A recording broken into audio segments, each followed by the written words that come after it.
What's going on, America? This is Kevin in Kevin's Corner. And have you ever had somebody do something that upset you so bad that you couldn't get mad? You just was disappointed. You couldn't yell.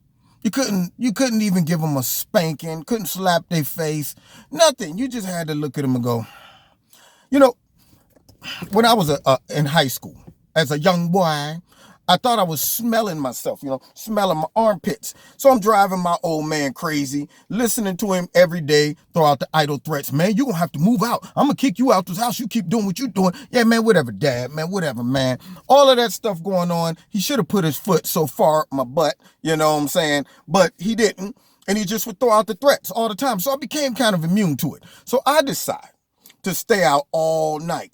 Had a little Pontiac Fiero with lambskin chairs in it. Thought I was cooler than a fan. Too cool for school. So I come in at like 6, 7 in the morning. My old man sitting at the coffee table with a cup of coffee. Looked like he'd been up all night. Bloodshot, red eyes. Got his hand on his head. And I come through the door and he just looks up at me like this. And I have that expression on my face like, what? What's the problem? Why are you looking at me like this? And the old man could have said, you know what, you're going to have to get out my house and I'm sick of this and you're going to, but he didn't do that this time. He just looked at me and was like, you know what, son, I'm real disappointed in you. And he just looked away like I can't even look at you. And me, I tried to play it off like I don't care, like, so, yeah, I don't care. I'm about to go up to my room. I'll holler at you later. Pop went upstairs like, oh, I hurt my dad. I saw it in his eyes. It was like Braveheart when he was on the battlefield and he expected the king of, I think it was of Scotland to help him out, or Ireland or something, one of those two. But the guy didn't help him. He betrayed him. And when he got knocked off the horse and the dude went to grab Braveheart and he pulled his mask off and he saw it was his boy, he fell backwards like, I can't believe this. He could have killed him, but he's like, I can't even do nothing right now. That's how shocked I am. That's how brokenhearted I am. And that's how I feel right now about Omarosa, who's from my hometown. I was hoping that a sister could go into the White House and represent, but she went up in that mug and did exactly what a lot of people thought she would do.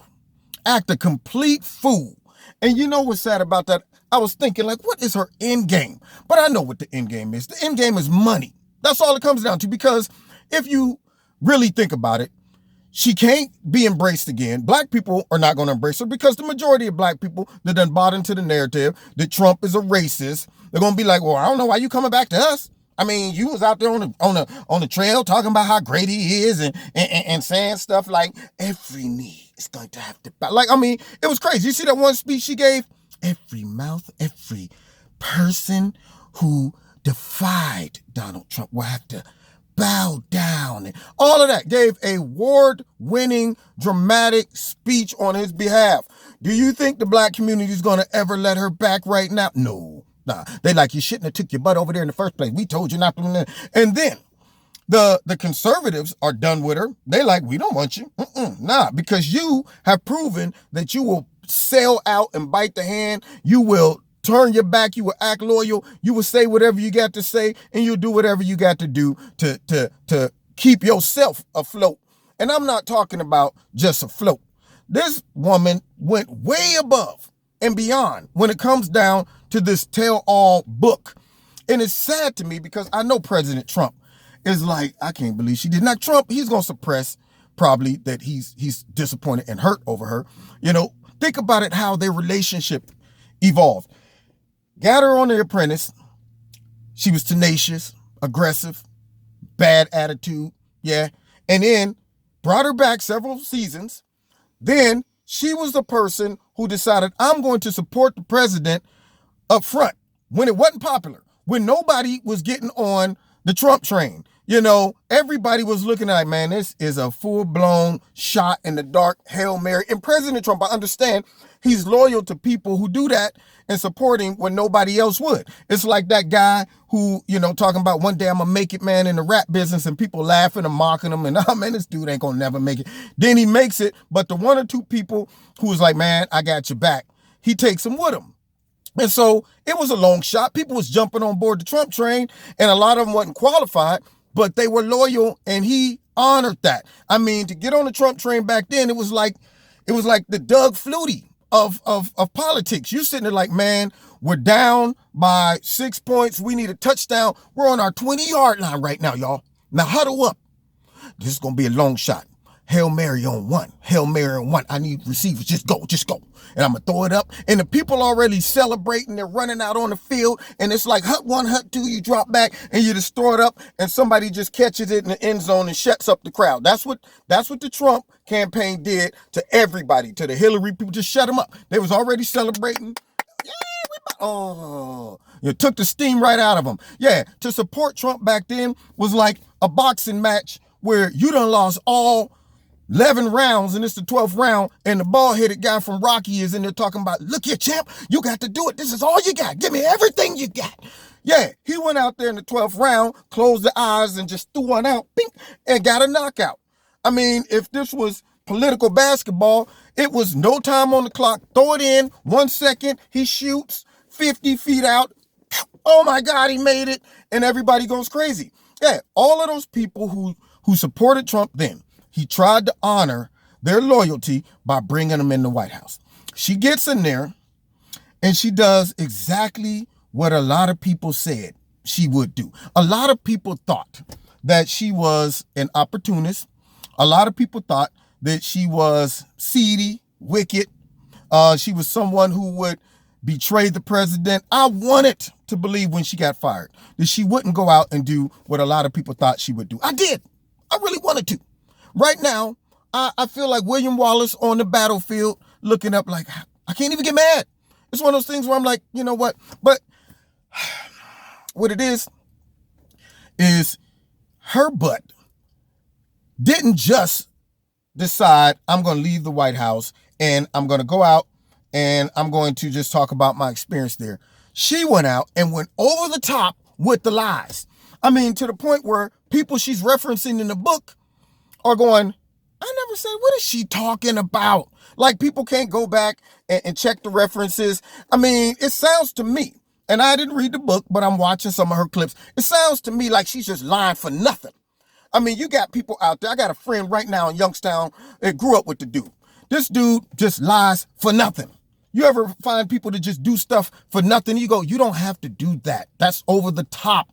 You know, it's like a guy who thinks he's cool, but he becomes too cool because the way he dressed is like negative cool, but he thinks he's cool. And you're like, dude, you're too cool. And he'd be like, oh, thank you. And I'm going, not in a good way. You're too cool, meaning too much coolness becomes a negative.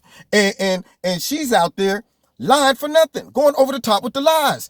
There's people out there that just operate like that. I danced salsa. It was this one lady in Pittsburgh. When she dances, whole bunch of gyrating and pulsating and stuff. And I'm going, see, now you being nasty for nothing. Nasty. I don't want to see all that. I don't need to see that right now. You're doing that nasty. If it's in the wrong context, put the nastiness away. Okay? Yeah, there's people who just operate like that. The liberals. They wake up every day mad for nothing. Look like they face hurt all the time. See them and they're like, you're like, what's the matter with you? Your face hurt? Nah, man, I'm just mad. For what? Man, all this oppression. And you're like, what oppression? Can you identify? Show me where it's at. Man, it's everywhere. You don't see it? No, I don't see it. Mad for nothing. So she's out there just lying for nothing, throwing out wild, crazy accusations. And I'm going, if any of the shows that you're on have any integrity to follow up and ask these people or to make some calls or to push back on you, then it's going to expose that you are flip-flop. You're the person that was out there giving a monologue about how great the president is. Out there talking about he's not a racist. I know him personally. You out there defending him left and right, and then you get the hammer, I am hammer. And you can't take it, so your go-to move is, let me trash not only him, but John Kelly. And then what gets me, she puts out a tape.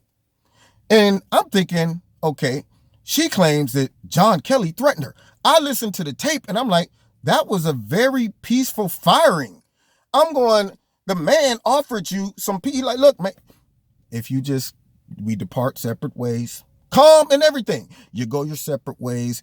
You can walk away. This doesn't have to get ugly. It's like you've served your country for a year. You got a year under your belt. How is that threatening you? You would have thought he got her in there like, now listen, you black lady from Youngstown, Ohio, we should have never let your kind in the White House in the first place. And I tell you what, if you go out there and you say one word about this administration, we're going to send the goons to your house and your family, everybody. We're going to wipe everybody out. Your dog, your cat, your friends, anybody who ever known Omarosa. We're going to wipe away everything. You'll be non-existent.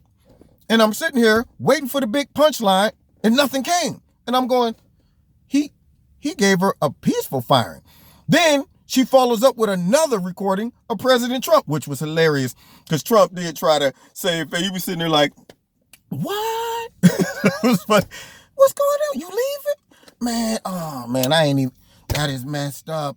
He did what? I ain't even hear nothing about that. That was funny because he probably did. But nonetheless, he tried to keep her integrity intact and so on and so forth. But what did she do? She goes up in there in a confidential meeting, a place where you ain't supposed to bring your cell phone in, and you record the conversation.